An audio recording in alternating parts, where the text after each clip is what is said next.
Hey, I'm Kev Mr. Car, and welcome to Power Oversteer. And in today's episode, we are reviewing the 15th round of the 2013 Indycar Series season, the GoPro Grand Prix of Sonoma. And what a messy race this was. It had a record amount of cautions, a record amount of lead changes. It also had the first win for a driver who's been waiting for it for over a year now. It was a very entertaining race. It was a controversial race as well, and saw some after race shenanigans. To just wrap it up, a very, very, very entertaining weekend. And so let's do what we always start with. This might be a long one. The race recap. So, a recap of the 2013 GoPro Grand Prix of Sonoma, and at the start it went as it meant to go on.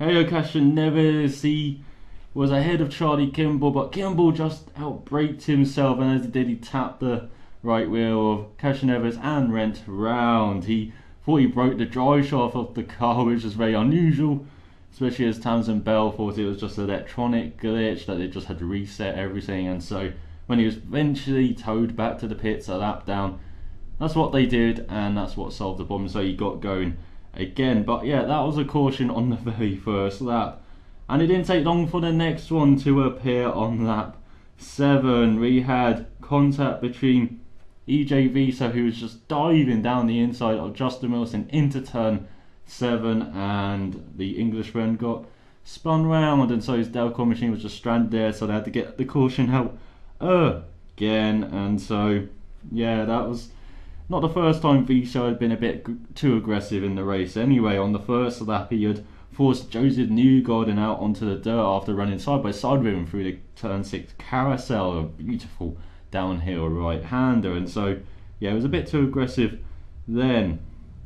And on that restart as well, we saw Sebastian Bourdais. He got a bit too good a jump on the restart compared to Marco Andretti, so he had to avoid him, but he just clipped his wing on the rear of Andretti's car in front of him though. And so after that, it wasn't long before we saw another caution as well on lap 17.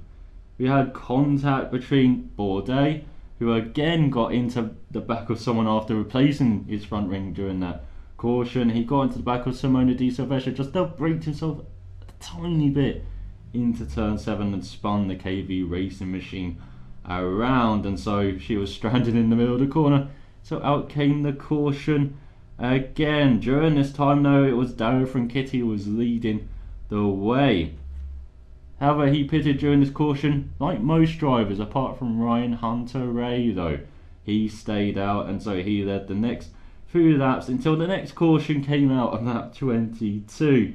This time it was Tony Kanaan who got a bit too aggressive into turn 7, outbraked himself a bit and hit JR Hildebrand right round. And so yeah, Hildebrand was stuck again in the middle of turn 7, a bit like a few drivers have been so far in this race, and so the caution did come out. So Hunter-Reay did pit, but Justin Wilson stayed out in his Delco machine. He has worked his way up to the front now and led after that restart. On the previous restart though, we also saw Charlie Kimball, who was alongside Ryan Hunter-Reay, and he forced his way through into turn 2 up the hill to get back onto that lead lap. And so with the caution come out soon after, he made his way onto that lead lap and round to the back of the pack, so he finally made up that lap. We also saw on that restart Graham Rahal, who was having quite a good run in his -15 Rahal Letterman Langan machine. However, he got bogged down by the guys in front, such as Scott Dixon having to slow down, and so he kind of got caught up by Simon Pagenaud and Marco Andretti. Free ride into turn 4 does not work, and he found out the hard way as he got, and Pagenaud on one side, Andretti on the other. Yeah, he got squeezed and spun round. He did collect a couple of cars such as Lucas Law, but they didn't get major damage, unlike Rahal, who had to go round to the pits.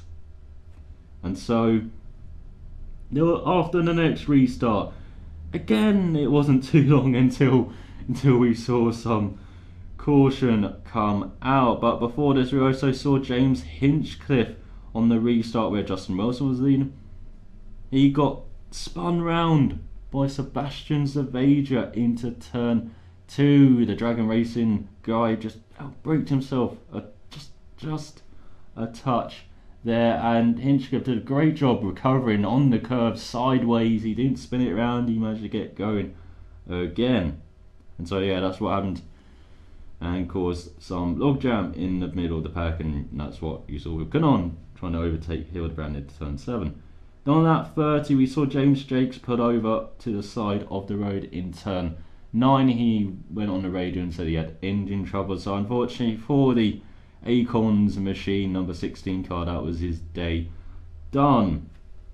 And so after that, by the halfway point of this race, we had 5 cautions with 14 laps in total. And so after this though, we did have a nice green run going on. At the front we had the Ganassi machine, we had Will Power, we had Justin Wilson up there as well. Some nice racing as well in the pack. We had a number of drive-throughs already, as we had EJV so had a drive-through. We had number 7, that is Sebastian Bourdais, had a drive-through. Tony Kanaan had a drive-through. Number 6, that is Sebastian Zaveja, had a drive-through. Yeah, lots of people had drive-throughs for avoidable contact so far.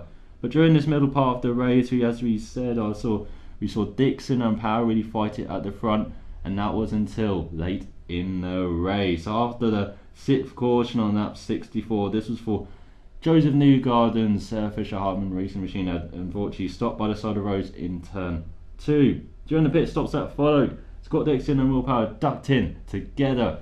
Unfortunately though for Scott Dixon, well, his crew did a better job, but as he came out, he clipped the tyre that a guy from Will Power's right rear was carrying, and so that forced the guy, he went onto the ground. Unfortunately, it seemed like he only suffered bruising and he seems fine afterwards though, so I hope that's good. But unfortunately for Scott Dixon, this meant he got a drive-through penalty for hitting a crew member from another team. If you hit a crew member, a tyre or a hose gun or anything during a pit stop, you get a penalty. That's in the rules, that's for safety.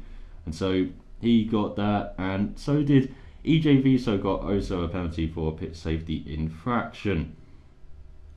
And so after the restart, Scott Dixon was leading, pulled in on the first lap available. We had Will Power leading the way. We also had some dicey moments with his teammate Harry Customers though on that restart. Again, 3 wide into turn 1 does not really work on the restart. Guess who was on the inside? Yes, Marco Andretti. On the outside was James Hinchcliffe, and again Harry Customers got squeezed, but luckily for him, even though he only had 3 wheels on the ground at one point, he was able to continue in a straight line, didn't suffer much damage, and could carry on being aggressive as he was in the last stint, with guys like Tony Kanaan and James Hinchcliffe falling back because of their tyres, or in Hinchcliffe's case because of that contact there. I wasn't sure if the car got a bit damaged, and again with maybe tyres as well. And so yeah, he's forcing his way up towards the top 5 along with Ryan Hunter-Way and right behind Simon Pagenaud. But before we could end the race, we had to have another caution, of course. So the 7th caution in total, a new record, beating the previous record in 2005. I believe that was for 4 cautions, and we also beat the leader's record. As I said, we had 7 leaders in this race, beating the previous record of 5 in 2005. So this time it was Ryan Briscoe who got a bit hot and heavy into turn 7. Outbraked himself trying to make a move on Simone Di Silvestro, but ahead of him was Charlie Kimball, just minding his own business, got spun round, and when Kimball tried to spin round, he went into Takuma Sato, and Ed Carpenter was right behind Sato on the same line. And so yeah, everyone got caught up. It was a bit silly from Kimball, a bit silly from Briscoe, and it was Briscoe who got the penalty on lap 83, the car number of Kimball, ironically there. So yeah, he got a drive through for avoidable contact. And so at the end of all of this, all of the carnage, all of this race, we had Will Power winning for the first time since Brazil 2012. 25 races. It was his third win in Sonoma in 4 years. Still the only multiple winner here in an IndyCar, and his 19th career IndyCar win. All coming for Penske, I think, apart from one for KV in, I believe, or if they've mixed. I know they've mixed history. So yeah, some for KV or Team Australia as well. Justin Wilson was second in the Tailcoin Racing Honda, just behind him, with Dario Franchitti in third. Marco Andretti was fourth, Simon Pedro fifth, Ryan Hunter-Reay sixth, Heyo Kashinever seventh, somehow avoiding all of the carnage, being, I think, hit by Marco Andretti 3 times during the race, and hit by Charlie Kimball, hit by James Hinchcliffe, hit by Ryan Hunter-Reay, hit by a number of guys during the race. He still survived, battered and bruised, for 7th. James Hinchcliffe 8th, Simone Di Silvestro in 9th, Sebastian Bourdais up to 10th in the end. Graham Rahal 11th, Tristan Vautier 12th, Tony O'Connor 13th, EJ Viso 14th, Scott Dixon 15th. He had some wing damage at the end and he was making his way up the order, so maybe he had some contact near the end as well. JR Hildebrand on his return to IndyCar for the first time since the Indy 500 finished in 16th. Ryan Briscoe 17th, James Davison in 18th, good run for him even if the end result wasn't quite what you expect, and that's maybe because he had contact with his old buddy from Indy Lights, Sebastian Savegia, in the Dragon Race machine late in the race on that 81. Savegia came to a stop in the wall. Another big crash round here in Sonoma, following up from Bourdais and Newgarden from last year. Again, Savegia into the wall in turn 9 and 10. He was fine though, and it was just the end of a good run for Savegia. Was on the edge of the top 10, unfortunately. Eric Carpenter was 19th, Charlie Kimball 20th, Savegia 21st, Lucas Law 22nd, had a mechanical issue on that 81, Takuma Masada 23rd with mechanical issues, Joseph Newgarden 24th, James Jakes last and 25th. And that is a race recap of the GoPro Grand Prix of Sonoma. Just over 10 minutes long. I think that's about right. That was a very action-packed race, but after this we always do the winners and losers of this Grand Prix. So the winners and losers of the GoPro Grand Prix of Sonoma 2013 edition. I think the big winner might have been Will Power and Penske from this. Yes, Will Power getting his first win, I said, for 25 races since Brazil 2012. Hard to believe that, and he's the 10th different winner this year, and this is coming after his 8th consecutive top 5 start as well. He was 3rd on the grid, so he's had the good qualifying, but he hasn't followed up with the race, and finally it has happened. And his average position during this race was 3.32, so he's always up there during the race here. So it's great to see him finally get his 19th career IndyCar win, and he's right up there in the championship again in the top 10 after slipping back for the last few races. So yeah, very good to see for Will Power coming to one of his favourite circuits next in Baltimore. He's always done well there, even if the last season it didn't quite work out during the race, and that led to the season finale in Fontana. We all know what happened there again, just falling short, being the bridesmaid again. Justin Wilson in 2nd, good run from him in the Delcoin machine, and it really turned around after I said he early contact, and it didn't quite work out for him with EJ Vito. He's facing the wrong way, of course, on that 7, but the cautions worked out for him. He managed to get near to the front. He had that nice stint in the lead, and even though the strategy seemed to he seemed to be too far on that stint, but he seemed to work out for him in the end. He was in 2nd, took advantage of Will Power being very aggressive with Dario Franchitti on defending on that last restart, and so took advantage of that and got up to 2nd ahead of Franchitti. So yeah, very good for Delcoin for Justin Wilson, and again showing his pedigree on the road courses. Dario Franchitti in 3rd for Chip Ganassi, and Chip Ganassi, very mixed race for them, and Dario Franchitti had his 33rd career pole here with 117.5271. He was his 5th consecutive top 5 finish. He was very good again just not good enough to finish higher than third, strangely. 4 of these top 5 finishes have been third place. He had 4th in Toronto where he got the fastest lap as well. So yeah, it's just he's having a good consistent run, just not quite there for the win yet, but it's very good to see from the 4-time champion that he's right up there fighting in races. His teammate Scott Dixon, 15th in his 151st consecutive start in Indy, or 153rd, sorry, consecutive start in IndyCar, dating back to Michigan 2004, 7th on the all-time list. It wasn't the race he wanted, of course, with that contact with Will Power's mechanic with the right rear guy during the pit stop, and I have to say I don't agree with the penalty, but it had to be applied due to the rules. It has to be. If you hit someone, if anything happens during the pit stop, you hit a hose, you hit a sign, you hit a black cat in the way, you're going to get a penalty for for doing that. And like the NBC Sports Network guys in the booth, I didn't like the penalty, but yeah, it had to be applied due to the rules. And they were talking about where does this draw the line? Where does, well, that's a crew member. You can't draw the line much higher than that. You hit the tyre that the crew members technically didn't hit the guy, but the crew member got injured, fell over. You have to apply a penalty then. Unfortunately, due to the rules, I wouldn't have given it to him. I thought the crew member was just going walkies, and Scott Dixon was doing his normal exit from the pits, and he just happened to just graze the tyre that the guy was carrying. I don't know why he's carrying it this way. He couldn't have carried it that way, then there wouldn't have been an incident. And so, yeah, just don't agree with the penalty. I can't agree with the penalty, really. I can't find myself agreeing with that penalty, and it's such a bit end for what's good run for Scott Dixon. He was looking like he was winning. He started second, or was up there in the race.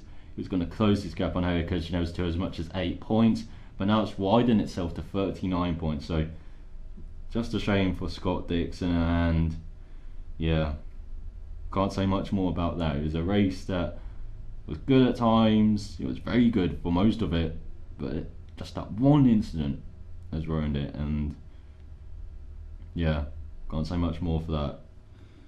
And the other Chip Ganassi machine, Charlie Kimball, 20th. After winning Mid-Ohio, he would have liked a nice calm race. Unfortunately, it started with him spinning, and so it kind of continued with him spinning on occasion, and then on that last caution, as I said, he got taken out by Briscoe, but then he did a silly thing of trying to spin into oncoming traffic. That was never going to work. He should have checked that the corner was actually clear. He just drove into Sato as he came around the corner. So it was unfortunate for Sato again. And so yeah, silly from Kimball, and just not the run that he wanted at all. And I forgot to talk about Castroneves in the other Penske machine. Yeah, Castroneves, big winner again. Top 10, 11 consecutive top 10 finish for him. And he's been leading this championship for most of the season, and it doesn't look like it's going to end. I don't think it's going to end this season. He's finished every lap, or 1,928 of them in this Penske machine. So yeah, what can I say? He's just been Mr. Consistent. It's been very different Castroneves. He showed some of the old Castroneves after being hit by Hinchcliffe on that penultimate restart, and Andretti did some aggressive moves, passing Canam, passing Hinchcliffe, as I said. And so yeah, he did show some of the old Castroneves there being a bit aggressive. But yeah, he got top 10, and he's the big winner again, with Scott Dixon coming in 15th, and now he's got this nice comfortable points lead. He can probably afford to finish top 10 for the rest of the season and win the championship if Scott Dixon, I think if Scott Dixon has to win them all then, in that case. But yeah, he's just comfortable enough. But as we've seen in previous IndyCar seasons, that's not quite enough though, as we saw last season with Will Power with Ryan underway. And then previous season, I think Will Power had a nice lead over Darren Kizzy, and then Darren Kizzy over Will Power, even though he just hang on. And so yeah, we've seen it in previous IndyCar seasons. It's just not quite enough sometimes to having this comfortable enough. If he survives Baltimore with a top 10 and Dixon doesn't take out too much from his lead, then I think, you know, you can maybe just put one hand on the trophy. But until then, you know, it's just the result he probably needed, just to feel a bit safer now. And so the other guys, Andretti Autosport, said they were in the wars a bit. Marco Andretti going 3 wide a couple of times, you know, a bit aggressive, but he got 4th place in the end, and it's good to see for him. And you know, he's right behind his team leader, right, Hunter Ray, in the championship. You know, he's had these dips in forms, he had these missed opportunities at getting wins, but he's still out in the championship, and that's good to see for Marco. Very different season he's had this season from all the other previous ones he's had, so very good to see for him. And his teammate Ryan Hunter Ray 6th, be a bit disappointed with that. You know, missed the pit call when almost everyone pitted early on. Now that really did dictate his race afterwards. He wasn't quite up there in the fight for the win. He did get a good finish though, and so yeah, he kind of got scored by Kimball as well. I'm not sure if he just let him by, but yeah, on that restart when he was leading, I'd say let Kimball by, and you know, it really set up the run for Kimball during most of that race as well. So yeah, not quite the race that Hunter Ray perhaps wanted to really close that gap in the championship and be another, you know, figure in there. But no, he finished ahead of Castroneves, and you never know in Baltimore. As I said, it's a very entertaining track, a bit like this race. There's going to be lots of cautions, there's going to be lots of incidents. So if he can survive that, maybe finish way ahead of Castroneves, he gets caught in something, he'll be right back in there. So yeah, he's just getting the points, racking them up after that poor mid-season run he had. James Hinchcliffe in 8th, again, good run for him. I think he'd just be happy to get some good points. Honestly, he's had a very up and down season, and now he's getting a bit of run and going. So that's good to see for Hinchcliffe. EJ Viso in 14th, a bit aggressive, as I said early on, not leaving that car whip on the outside that you see in F1. He was just pushing guys onto the dirt. Then he got aggressive with Wilson, just made a silly move on the inside, a bit like old Viso. But then he calmed it down a bit, and yeah, I didn't really notice him in 14th in the end. So yeah, what can you say? Typical Viso run, I would say. Smith Hamilton, HP Motorsports, Simon Pedro in 5th place. Good to follow up his second in Mid-Ohio with a top 5, and not quite having the race winning pace, but he was up there in the end. He was running 4th until Andretti got him late. So yeah, very good top 5 for Pagano. His teammate Tristan Volte shows signs of being up there, and then fell back, as I say, involved in some incidents, and then, you know, moved forward again. And he came in 12th in the end, and so it was an encouraging run for him. You know, he hasn't really shown a lot. He's shown a promise at times, very especially at the beginning of the season. He just drifted away in the middle of the season. Very hard for him as a rookie, but now he's showing some promise again. So hopefully he can get some results as well to end the season on a high and carry some momentum into next season if he does get retained by Smith Peterson Motorsports, or Smith Peterson Hamilton, Smith Hamilton Peterson, Smith Peterson Hamilton HP Motorsports. One of those, whatever said. So yeah, encouraging for Vautier. Let's go to the record guy. Let's go to Tony Kanaan. And Tony Kanaan, 211th consecutive start in his KV racing machine. That ties his team boss Jimmy Vassar's record, and this dates back to the kart event at Portland 2001. He's raced with injuries since then, but he's kept going. And so yeah, very, very encouraging for Tony Kanaan. That race was for most of it, and then he just fell away in the last part. So don't know what happened there. Maybe it was the tyres, but yeah, very disappointing finish for him in the end in 13. We had that silly move as well on JR, and so yeah, it could have been better for Kanaan, but just didn't quite work out for him. Unlike his teammate Simona Di Silvestro, made up 13 positions during the race, most of anyone, so good run for her, and she's been showing some good pace recently, you know, around top 10 since they've changed the way they do the setups. You know, they try to work the setups together for both drivers. Now they're doing it a bit separately, you know, match their styles a bit more, and it seems to work out for Simona. She's getting back onto that form she showed in the early part of the season, especially at St. Petersburg. So yeah, it's good to see for her. Then we got JR in the Barracuda in 16th, first start since the Indy 500. I think he'd be okay with that, and quite a starting statistic. On 27 laps he improved his position, that's the most of any driver, so he's definitely race hungry in that midfield there. You know, he's definitely trying to get some moves going, get some passing going. Got 16th, you know, solid run on his return to IndyCar. Dragon Racing, Sebastian Bourdais, top 10. That was a very good result after threatening the top 10 mid-high but not quite getting it. And then, of course, he had the double podium in Toronto before then. So yeah, good run for him, and Dragon Racing getting on top of the car with on Bourdais' side and on Savage's side as well. He was threatening top 10 as well until he had that late race contact with someone. As I said, maybe it was James Davison. But yeah, it was on the entry into turn 9 and 10 or 10. And so yeah, he just lost the car, went into the wall, and thankfully he was fine. You know, he took out the 100-meter polystyrene board or whatever. And so yeah, it's just another run that hasn't worked out for Savager. You know, he's shown glimpses of, again, top 10s. He's shown glimpses of some talent. He's just not getting the results though in this Dragon Racing machine. And his points total is quite abysmal actually for someone who's driven every race this season. So yeah, it's just not working out for Savager.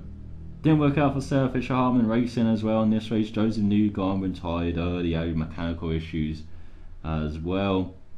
And his teammate Lucas Law quite off the pace, and he had a mechanical issue near the end.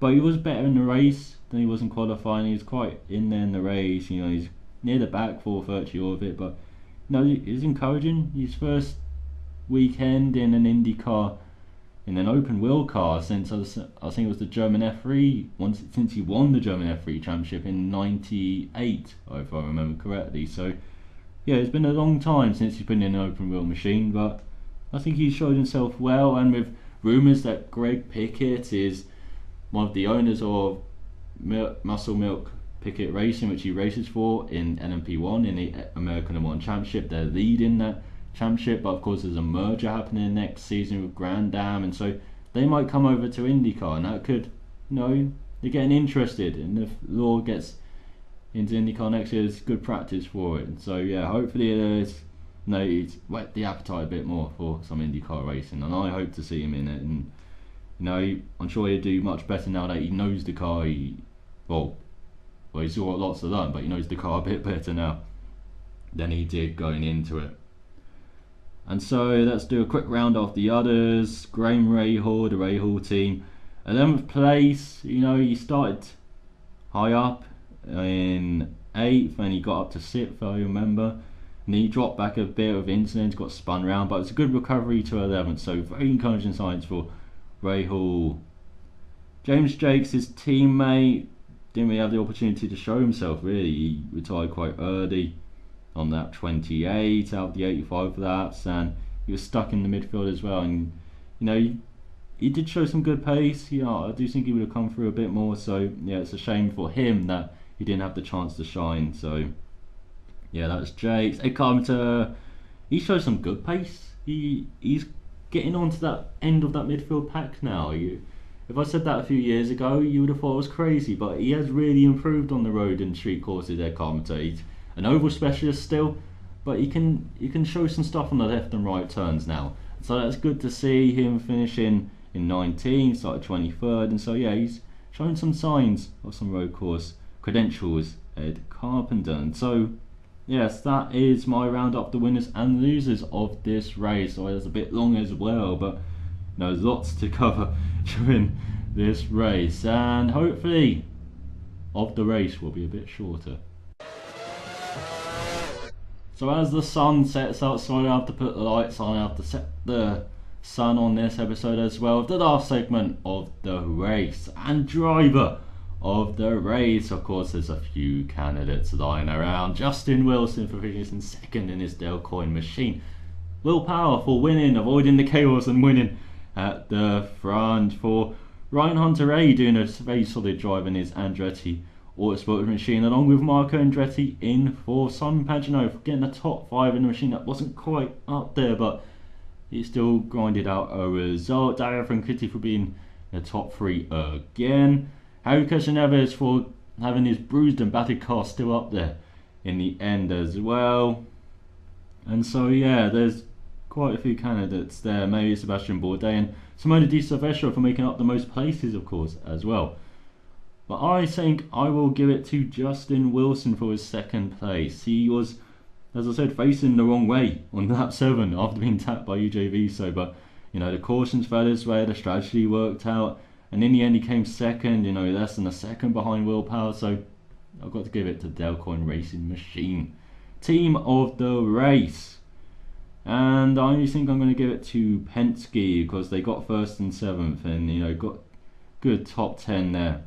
And so yeah, I think I'll give it to Penske for finally getting a win with Willpower and getting Javier Castro-Neves up there in the end.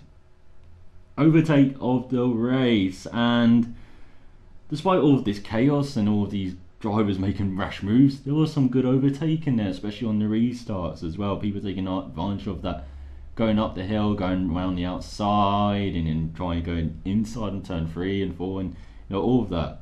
But it was a run out of turn 7 early in the race when Scott Dixon and Willpower were fighting hard. Willpower defended hard, and then Scott Dixon went round the outside in turn 7 and got the run through the sweeping SS bends on the back end of the circuit through turns 8 and 9. And so I think I'll give it to Scott Dixon for that move because I didn't see anybody else do that. And you know, it's a very brave move early in the race as well. You know, trying to get some track position there after, I think it was after a restart as well.